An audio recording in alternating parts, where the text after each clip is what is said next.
अभी हम लोग संत मत सत्संग की ज्ञान गंगा में अवगाहन कर रहे हैं। संत मत सत्संग में ज्ञान, भक्ति और मुक्ति की त्रिधारा प्रवाहित होती है।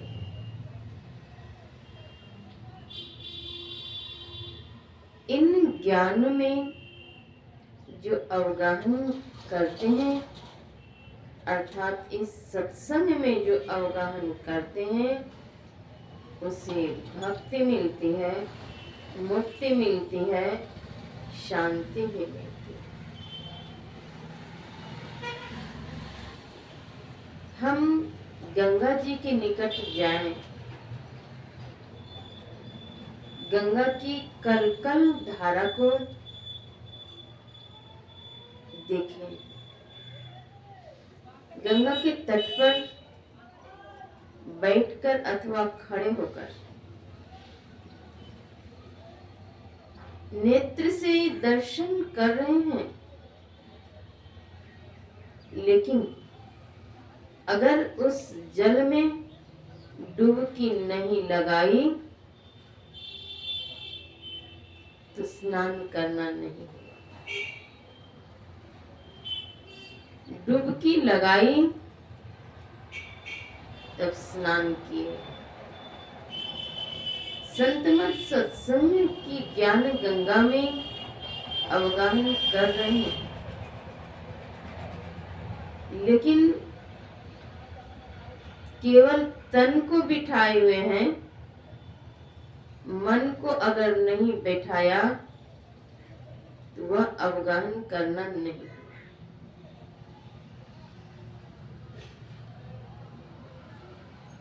संत मत सत्संग में बतलाया जाता है शिष्टाचार, सदाचार और शुचाचार का पालन करना अनिवार्य है। सदाचार अर्थात सत्य का आचरण करना चाहिए। शिष्टाचार अर्थात शिष्ट आचार होना चाहिए। एक योगी राज जी थे, 1400 वर्ष उनकी आयु थी। 1400 वर्ष की आयु भी थी और उनकी तपस्या भी थी। वे योगी राज थे, लोग उनके दर्शनार्थ आते थे, मिलते थे, अभिवादन करते थे। उन्होंने सुना कि एक 14 वर्ष के सिद्ध महात्मा है। योगीराज जी को हुआ कि उनसे मिलना चाहिए, उनके दर्शन करना चाहिए। एक पत्र उन्होंने लिखा। उस पत्र में लिखा कि मैं आपसे मिलना चाहता हूँ, लेकिन उससे पहले जब पत्र लिखते हैं, पत्र की शुरुआत होती है तो वहां भी अभिवादन है, मर्यादा है। अपने से बड़ों को प्रणाम लिखते हैं और अपने से छोटे को आशीर्वाद, प्यार, सदा खुश रहो आदि। उस पत्र में अब वे लिखे तो क्या लिखे। उम्र वृद्ध थे, लेकिन वे 14 वर्ष के योगी राज हैं, वे ज्ञान वृद्ध हैं, उन्हें क्या लिखना चाहिए? क्या लिखूं, ना लिखूं, अभिवादन लिखूं, आशीर्वाद लिखूं, क्या लिखूं, नहीं लिखूं? यही बात सोचते सोचते उन्होंने कुछ लिखा ही नहीं, न तो अभिवादन लिखा और न आशीर्वाद लिखा। पत्र प्राप्त हुआ।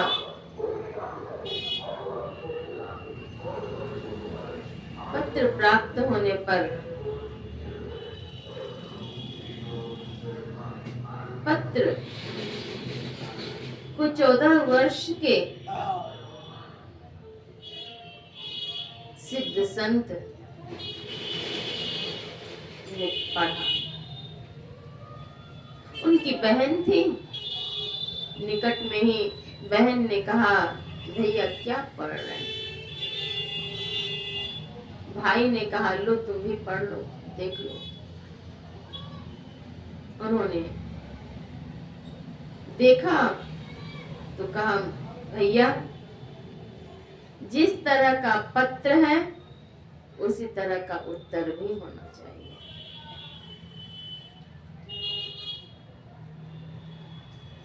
उसमें लिखा था कि मैं अमुक तिथि को आपसे मिलना चाहता हूँ।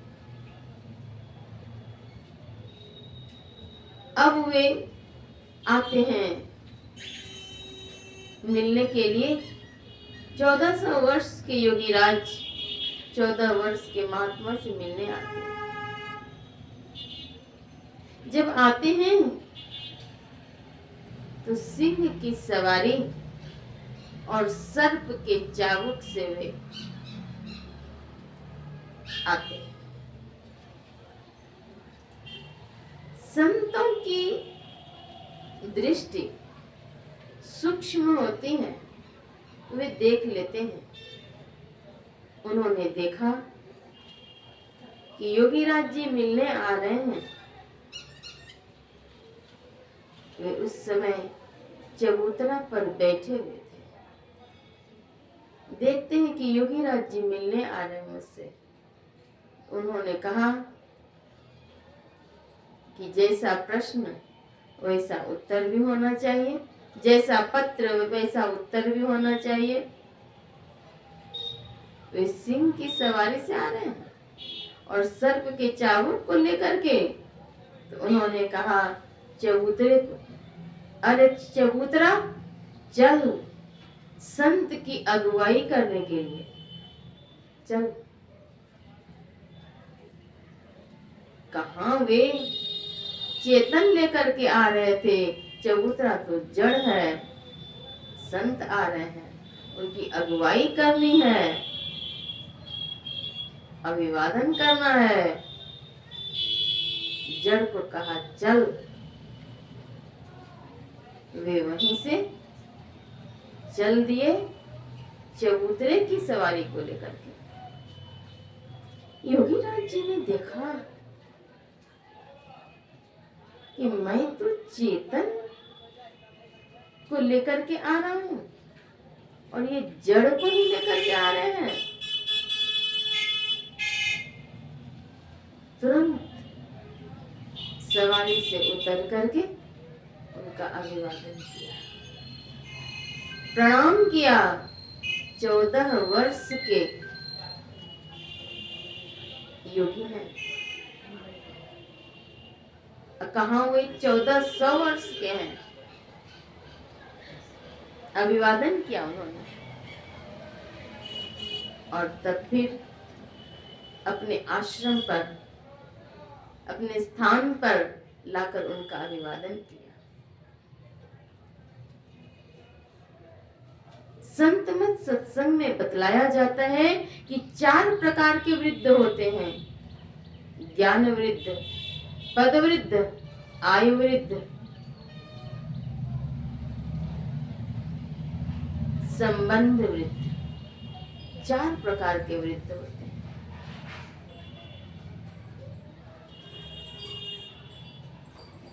अभी जब सत्संग हो रहा है तो सत्संग से पहले जब महात्मा आते हैं तो एक शिष्टाचार है कि उठकर अभिवादन करना चाहिए। क्लासरूम में जब टीचर जाते हैं तो बच्चे खड़े होकर के गुड मॉर्निंग भी करते हैं अथवा खड़े हो जाते हैं।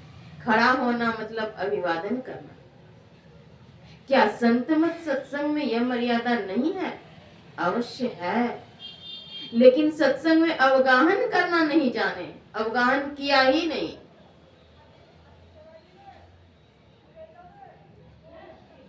सत्संग गति सुधरा नहीं, ताका बड़ा अभाव, महर्षि संत सेवी जी महाराज कहते थे। 14 वर्ष के योगी हैं तो 1400 वर्ष के योगी राज जी का अभिवादन करने, अगुवाई करने के लिए जा रहे हैं, मर्यादा है। संतों ने अपने जीवन से सिखाया है, जिन्होंने सीखा उनका जीवन धन्य हुआ। क्लासरूम में बच्चे पढ़ाई करते हैं,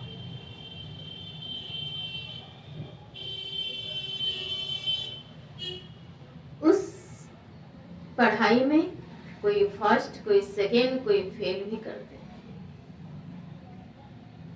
फेल करने वाले भी उसी क्लास के बच्चे हैं और फर्स्ट करने वाले भी उसी क्लास के बच्चे हैं। पढ़ाई तो टीचर ने सबों को पढ़ाया, शिक्षा तो सबों को दी। शिष्टाचार, सदाचार और शुचियाचार का पालन करना अनिवार्य है। अभी हम लोग पाठ के क्रम में श्रवण कर रहे थे। मुद मंगलमय संत समाजो, जो जग जंगम तीर्थ राजो। संतों का समाज आनंद और कल्याणमय है।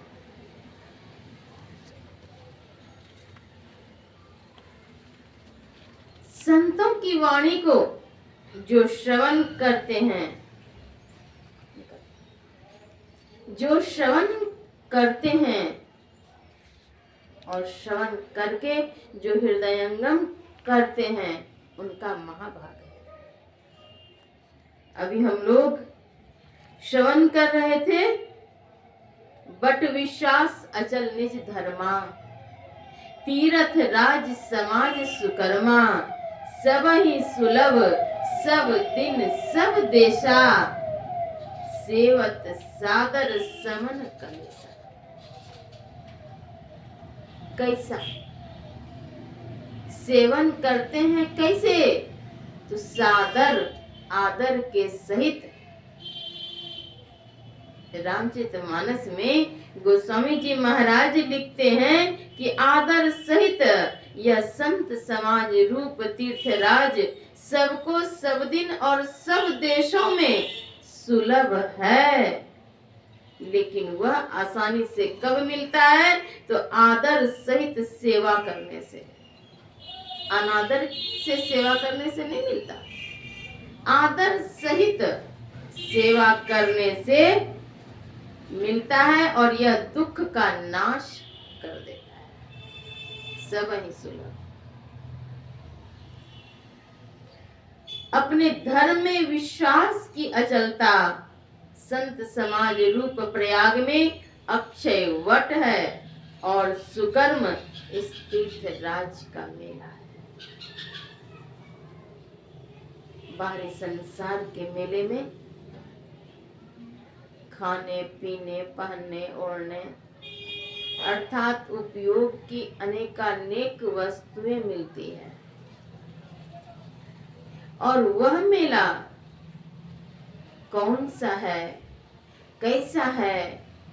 यह खाने पीने पहनने ओढ़ने प्रयोग की वस्तु को प्राप्त करके हम सुखी होते हैं, वो तत्काल सुखी होते हैं, क्षणिक सुखी होते हैं।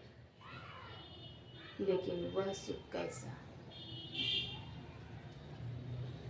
वह क्षणिक सुख है, अस्थायी सुख है। स्थायी सुख कौन सा है? स्थायी सुख तो जहां सुकर्म का मेला है, कुकर्म का नहीं, सुकर्म। तीर्थराज का मेला है सुकर्म। सत्संग करने से कल्याण होता है, जीवों का उद्धार होता है। सत्संग दो प्रकार के होते हैं, धर्म कथा बाहर सत्संगा, अंतर सत्संग ध्यान अभंगा। धर्म कथा का श्रवण यह बाहरी सत्संग है और अंतरी सत्संग है ध्यान। दोनों प्रकार के सत्संग को करने की आवश्यकता है। सत्संग का अर्थ होता है संतों का संग। जीवात्मा सत्य है, परमात्मा सत्य है। जीवात्मा का परमात्मा से सम्मिलन हो जाना यह उत्कृष्ट कोटि के सत्संग है। लेकिन जीवात्मा का परमात्मा से सम्मिलन हो जाना कैसे होगा?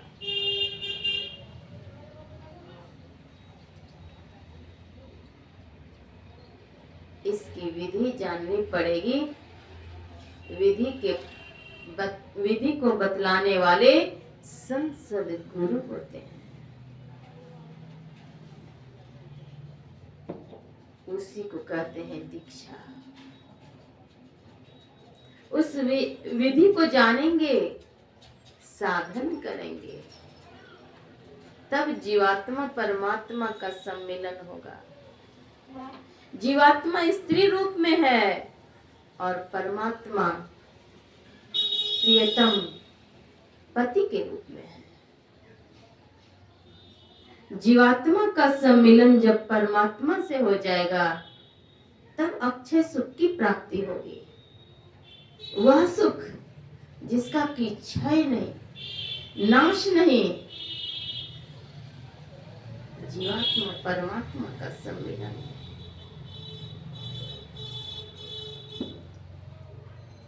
हम प्रभु प्रभु हम एक ही होई, द्वंद्व अरु द्वैत रहे नहीं कोई।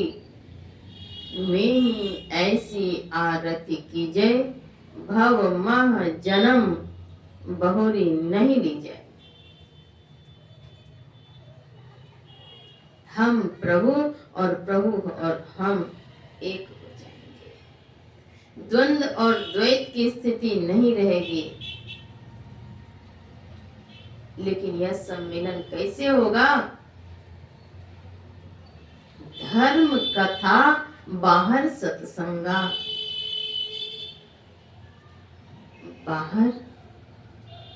बाहरी सत्संग धर्म कथा का श्रवण है। धर्म कथा बाहर सत्संगा, अंतर सत्संग ध्यान।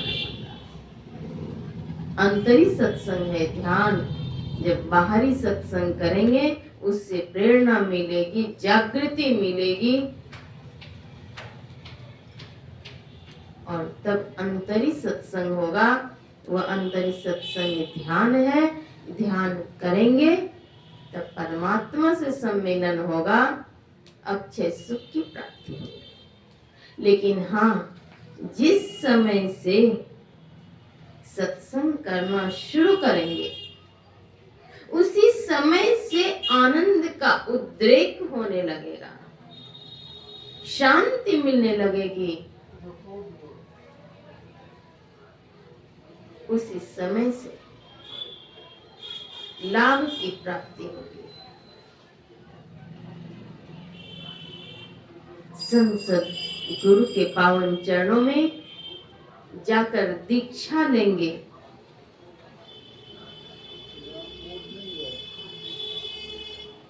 दीक्षा लेकर साधना करेंगे। साधना करेंगे तब वो अक्षय सुख की प्राप्ति होगी।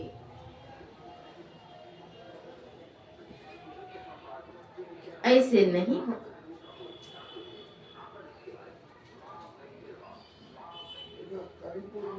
संतों के संग को सत्संग कहते हैं।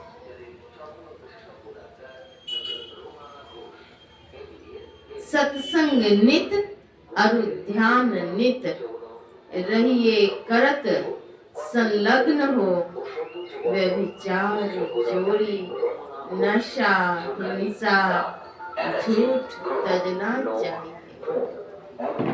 सत्संग नित्य करिए, ध्यान भी नित्य करिए, और कैसे करिए? तो संलग्नता के साथ रहिए करत संलग्न हो, और त्यागना भी है कुछ। तो क्या त्यागना है? झूठ, चोरी, नशा, हिंसा और व्यभिचार। इन पंच महापापों का परित्याग करने के लिए कहते हैं।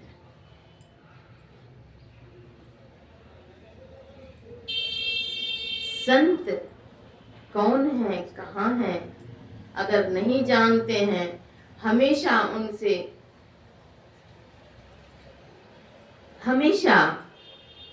उनके दर्शन नहीं हो सकते। कभी कभी संत मिलते हैं, तो इसके लिए क्या करें? तो संतों की वाणी का संग करें। संतों की वाणी का संग तृतीय कोटि के सत्संग है, और संतों का संग द्वितीय कोटि के सत्संग है, और जीवात्मा और परमात्मा का सम्मिलन हो जाना यह उत्कृष्ट कोटि के सत्संग है, अर्थात एक पहले नंबर के। तो इन सत्संग को करने की आवश्यकता है। सत्संग से लाभ होता है, दुष्ट भी शिष्ट हो जाते हैं। लेकिन संतों की वाणी को अंगीकार करेंगे तब लाभ होगा।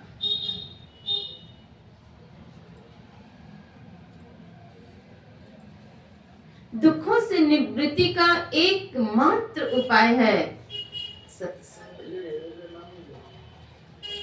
अगर कोई शांति चाहते हैं, उसके लिए एकमात्र उपाय है सत्संग।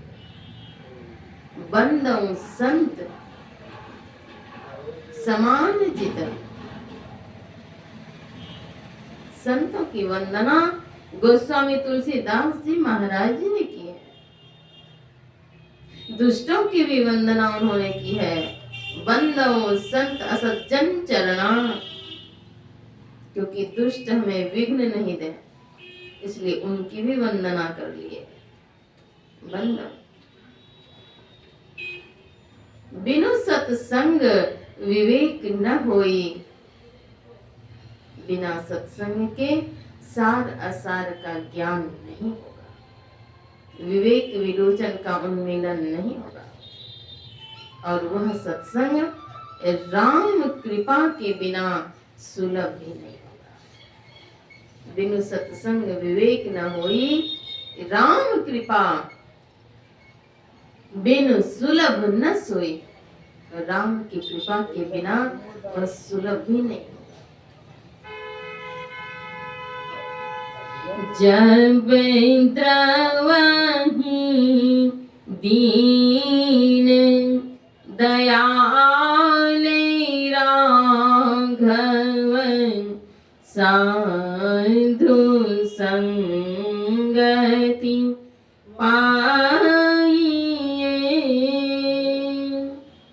जेहि दरस परस समागे मादिक, पापे राशि न सहिए। जब दीन दयाल राघव की कृपा होती है, महती कृपा होती है, तब सत्संग सुलभ होता है। एक बार की बात है, भगवान शिव मैया पार्वती के संग चल रहे थे, टहल रहे थे, भगवान शिव एक स्थल पर रुक करके उस भूमि को, वहां की भूमि को साष्टांग दंडवत प्रणाम करते हैं। मैया पार्वती ने देखा यहाँ पर तो कुछ है नहीं, यहाँ पर प्रणाम कर रहे हैं। उन्होंने पूछ दिया कि यहाँ पर तो कुछ है नहीं, आप यहाँ प्रणाम क्यों कर रहे हैं? उन्होंने कहा यहाँ पर कभी सत्संग हुआ था, इसलिए इस भूमि को मैं प्रणाम कर रहा हूं। उन्होंने भी प्रणाम किया। कहा सत्संग की इतनी महिमा है? कहा सत्संग की बहुत बड़ी महिमा है। जिस स्थल पर सत्संग हो गया वह स्थल धन्य है, वह पावन हो गया। फिर चलते चलते चलते चलते आगे बढ़े और फिर एक स्थल को उन्होंने प्रणाम किया। प्रणाम किया, देखा वहां पर तो कुछ है नहीं। फिर उन्होंने प्रणाम किया। उन्होंने पूछा कि यहाँ पर तो कुछ है नहीं, वहां पर तो आपने कहा कि वहां सत्संग हुआ था इसलिए वहां आपने प्रणाम किया, यहाँ पर आपने फिर से प्रणाम क्यों किया? उन्होंने कहा, बाबा भोलेनाथ ने कहा यहाँ सत्संग होने वाला है इसलिए इस स्थल को मैं प्रणाम करता हूँ। जिस स्थल पर सत्संग हुआ वह स्थल धन्य हो गया, पावन हो गया, तीर्थ बन गया। जिस स्थल पर सत्संग होने वाला है वह भी स्थल पावन हो गया। तो सत्संग करने वाले कितने पावन होंगे, उनकी कितनी वंदना होनी चाहिए। विचारिए, जब द्रवही दीन दयाल राघव तब साधु संगति पाइए, जिन्हीं दरस परस समागमादिक पाप राशि नशाइए। पापों की राशि का नाश हो जाएगा उनके दर्शन से, स्पर्शन से। पाप राशि नशाइए। कबीरा जल निर्मल भया, जैसे गंगा नीर, पाछे पाछे हर फिरे, कहते कबीर कबीर। वैसे संत के पीछे पीछे हरि चलते हैं, भगवान चलते हैं उनकी पग धूलि को लेने के लिए। कहत कबीर कबीर, संत कबीर साहब कहते हैं। ऐसे संत भगवतीय कृपा से अगर घर पर आ जाए तो संत सूरदास जी महाराज कहते हैं, जानती न संत पाहुने आवत, तीरथ कोटि अन्नान कर,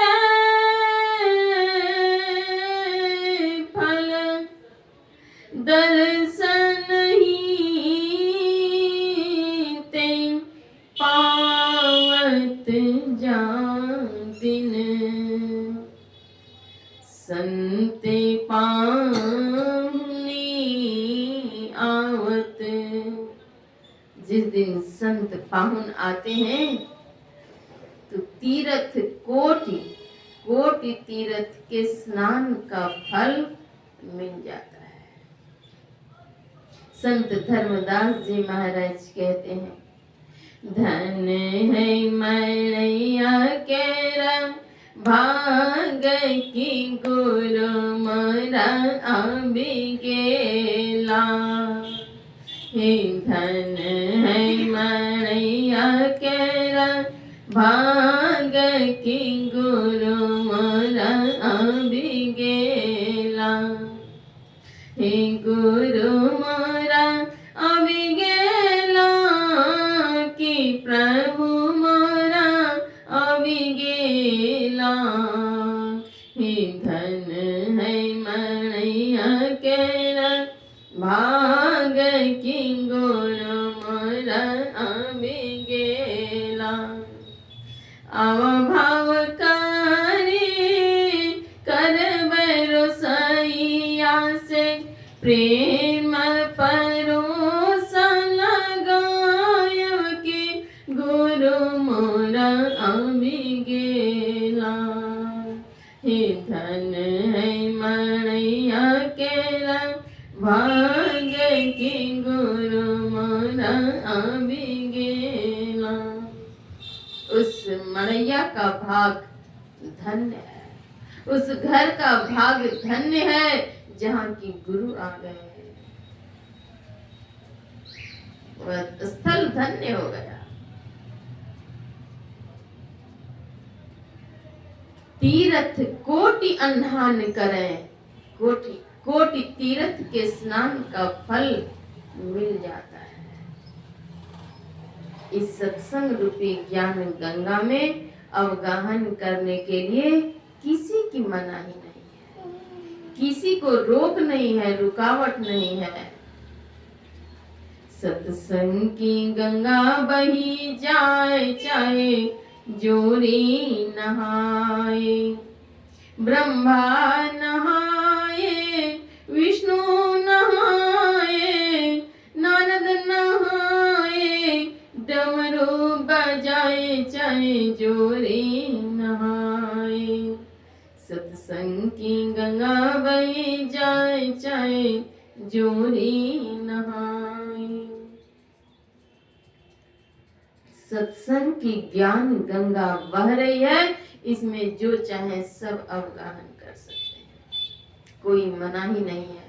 इस ज्ञान गंगा में परम भक्ति मीरा ने नहाया, शबरी ने नहाया, ध्रुव ने नहाया, प्रहलाद ने नहाया, सबों ने नहाया। बड़े बड़े ज्ञानी मुनिवर नहाए, दुखहर नहाए, सत्य ज्ञान पाए चाहे जोरी नहाए।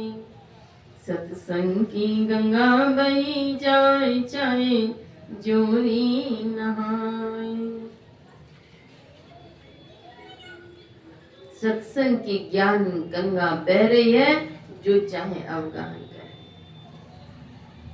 गंगा जी यह किसी को नहीं कहती है कि तुमको मैं 5 लीटर जल दूंगी, आपको 25 लीटर दूंगी, आपको आधा लीटर दूंगी, आपको 1 मन जल दूंगी, नहीं कहती।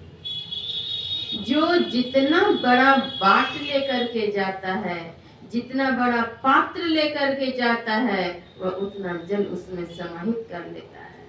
अपने हृदय रूपी गहरे गड्ढे में जो जितनी श्रद्धा और प्रेम रूपी पात्र बना पाता है, वह उतना ही ग्रहण कर पाता है। गुरु देवै तासों अधिक राम सकै नहीं दे, मूर्ख बिगाड़े आपनो गुरु तजी राम ही से। मूर्ख तो अपनी ही बिगाड़ करता है। संतों ने मूर्ख भी कहा। मूर्ख क्यों रहा? तो ज्ञान धारण नहीं किया तो मूर्ख रह गया। गुरु देवै तासों अधिक, गुरु तो अधिक दे रहे हैं, इतना दे रहे हैं कि राम नहीं दे सकते। राम सकै नहीं दे, मूर्ख बिगाड़े आपनो, गुरु तजी राम ही से। मूर्ख तो अपनी बिगाड़ करता है। एक बार की बात है, एक श्रद्धालु भक्त महर्षि में ही आश्रम कुप्पा घाट गुरु महाराज के दर्शनार्थ आते थे। वे कभी भी कुछ भी मांगते नहीं थे गुरु महाराज से। आर्थिक स्थिति उनकी दयनीय थी, लेकिन उनकी श्रद्धा और प्रेम में कोई कमी नहीं थी।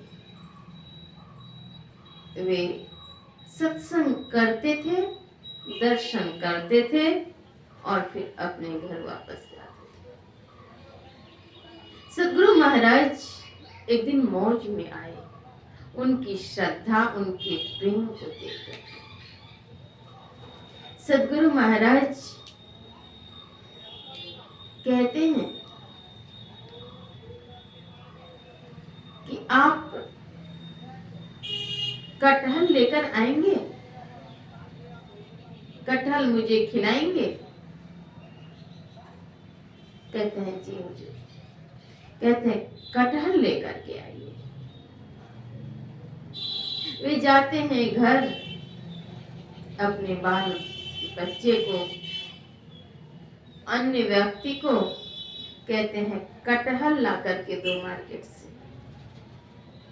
कटहल का समय था नहीं, लोग कटहल खोजते खोजते खोजते खोजते थक गए, कटहल मिला नहीं। अब वे मन में सोचते हैं मैं गुरु महाराज को क्या मुंह दिखलाऊंगा। कभी तो उन्होंने कोई आदेश मुझे दिए नहीं, यह आदेश मिला है तो उनकी मौज है।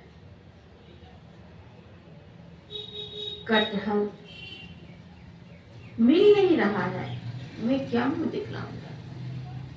फिर उन्हीं की प्रेरणा से मन में होता है कि मैंने उनको कहा कटहल लाओ, उनको कहा कटहल लाओ, उनको कहा लाओ। यहाँ से लेकर कलकत्ते तक मैंने खुजवा लिया, कहीं कटहल मिला नहीं। बड़ी गंभीर सोच में वो पड़ गए। अब वे सोचते हैं कि मैंने तो दूसरे को कहा, गुरु महाराज तो मुझे बोले हैं। ओ मैंने दूसरे को कहा। अब मैं स्वयं जाता हूँ बाजार। बाजार में जाते हैं, सब्जी मंडी, वहां बोरे से ढका हुआ कुछ था। उन्होंने पूछा सब्जी बेचने वाले से, उस बोरे के नीचे क्या ढका हुआ है? कहा इसमें तो कटहल है। कहा उघारिए, वही तो चाहिए मुझे। उसमें 4 कटहल थे। चारों कटहल के मूल्य को देकर के वे तुरंत ही कटहल खरीद लिए और चारों कटहल लेकर के वे महर्षि में आश्रम कुप्पा घाट जाते हैं। सद्गुरु महाराज के पावन चरणों में प्रणाम करते हैं, कटहल अर्पण करते हैं। सद्गुरु महाराज को क्या चाहिए? उनको किस चीज की कमी है? लेकिन भक्तों के उद्धार के लिए उनसे कुछ सेवा लेते हैं। सत्संग में कोई लोग चंदा लेते हैं, कोई सहयोग लेते हैं, किस चीज के लिए? उनके उद्धार के लिए, उनके कल्याण के लिए। गुरु शिष्य से सेवा लेते हैं, किसके लिए? उनके कल्याण के लिए। कटहल गुरु महाराज के चरणों में अर्पण किए। कहते हैं ले आए कटहल। कहते हैं जी सरकार। सद्गुरु महाराज मुख से कुछ कहे नहीं। उनका ऑफिस बड़े बड़े शहर में 4 जगह ही नहीं, कई जगह पर हो गया। इतने धनी वे हो गए, बोते हैं थोड़ा बीज तो काटते हैं पूरा फसल, सेवा करते हैं थोड़ा सा सुख पाते हैं घना। कटहल तो निमित्त मात्र गुरुदेव लिए, उनके कल्याण के लिए उनके कुछ अंश लगवाए सेवा में, क्यों? उनका कल्याण हो। कई जगहों पर ऑफिस, और इसके पहले तो ये दाने दाने को तरसते थे, लेकिन उन्होंने सत्संग नहीं छोड़ा। कभी उनके मन में यह नहीं बात आई, इतने दिनों से मैं सत्संग कर रहा हूँ, गुरु महाराज मेरे ऊपर कृपा नहीं किए।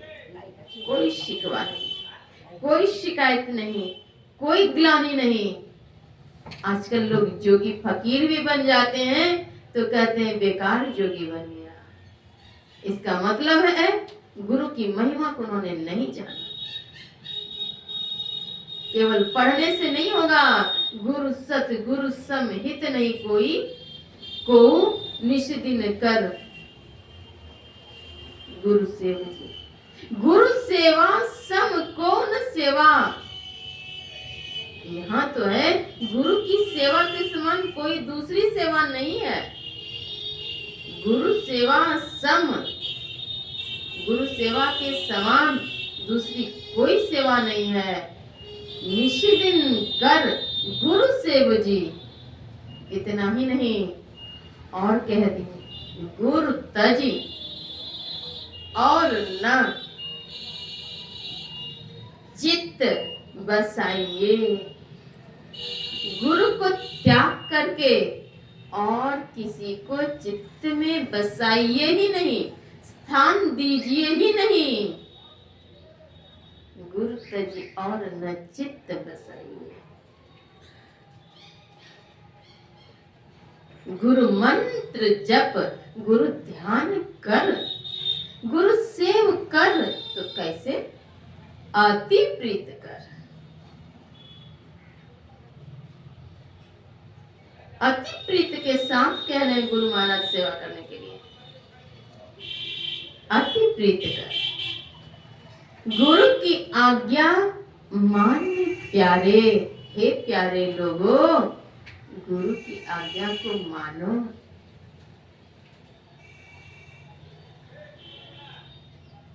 अति प्रीत के साथ सेवा कीजिए। गुरु की भक्ति, साधु की सेवा, बिनु नहीं कछु पाई हो। एक व्यक्ति दुमका के थे, उन्हें कैंसर के रोग हो गए। असाध्य रोग से पीड़ित होकर उन्हें कठिन दुखों से गुजरना पड़ रहा था। कभी उन्होंने गुरु महाराज से शिकायत नहीं करी, मन से मुख से, हे गुरु महाराज, मैं आपके चरणों का पुजारी हूँ और मुझे यह रोग हो गया। कभी नहीं शिकायत करी। और भजन ध्यान को छोड़ा भी नहीं। असाध्य रोग से पीड़ित रहते हुए भी गुरु में उनकी निष्ठा बनी रही। गुरु महाराज की एक दिन ऐसी कृपा हुई कि स्वप्न में उन्हें गुरु महाराज दर्शन दिए और कह दिए कि आज से तुम्हें इस रोग से मैं मुक्त करता हूं। और वे उसी दिन से उस रोग से मुक्त हो गए। महर्षि में आश्रम कुप्पा घाट में आकर उन्होंने भंडारा दी। जिस दिन उनका भंडारा था, मैं भी वहीं आश्रम में उपस्थित थी। गुरुदेव महर्षि संतसेवी परमहंस जी महाराज यह बात बतलाते हुए उनके नेत्रों से अविरल अश्रु की धारा झड़ रही थी कि गुरु महाराज की इतनी बड़ी कृपा है। और जो अल्पज्ञ होते हैं वो जरा सा कोई तकलीफ नहीं हुई, थोड़ी कोई तकलीफ ही नहीं हुई, कहेंगे बेकार किया मैंने। इसका अर्थ है आपको प्रीत नहीं है। यहाँ तो कह रहे हैं गुरु महाराज अति प्रीत कर, तो गुरु महाराज के ज्ञान में कहाँ अवगाहन किया आपने? सत्संग गति सुधरा नहीं, ताका बड़ा भार।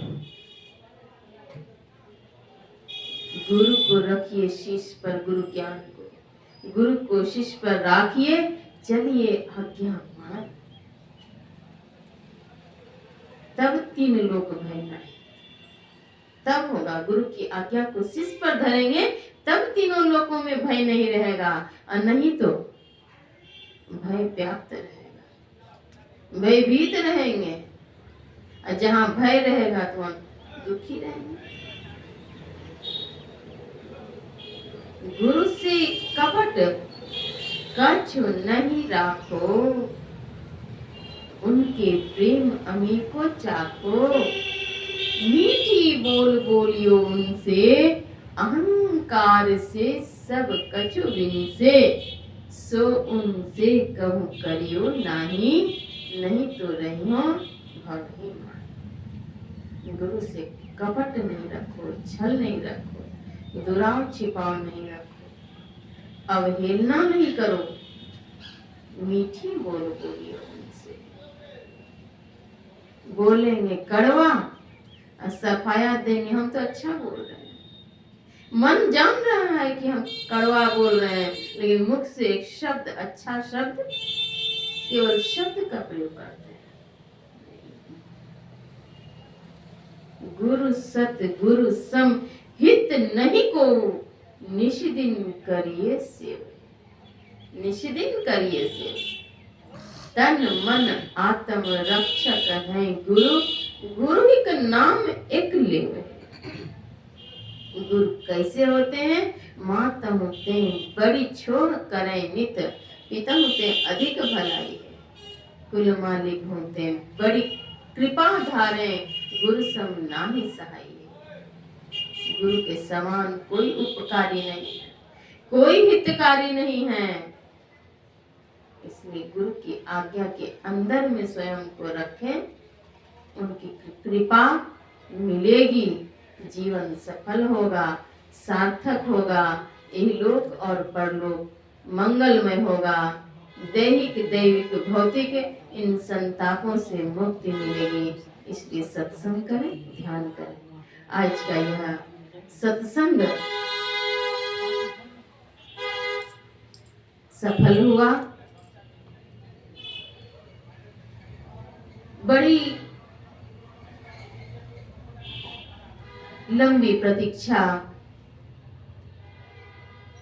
बड़ी श्रद्धा के साथ आयोजक ने इस आयोजन को पूरा किया, सत्संग हुआ। आयोजक सहित सबों के लिए हार्दिक शुभकामनाएं, मंगल कामनाएं, सबों का कल्याण हो, मंगल हो। श्री सद्गुरु महाराज की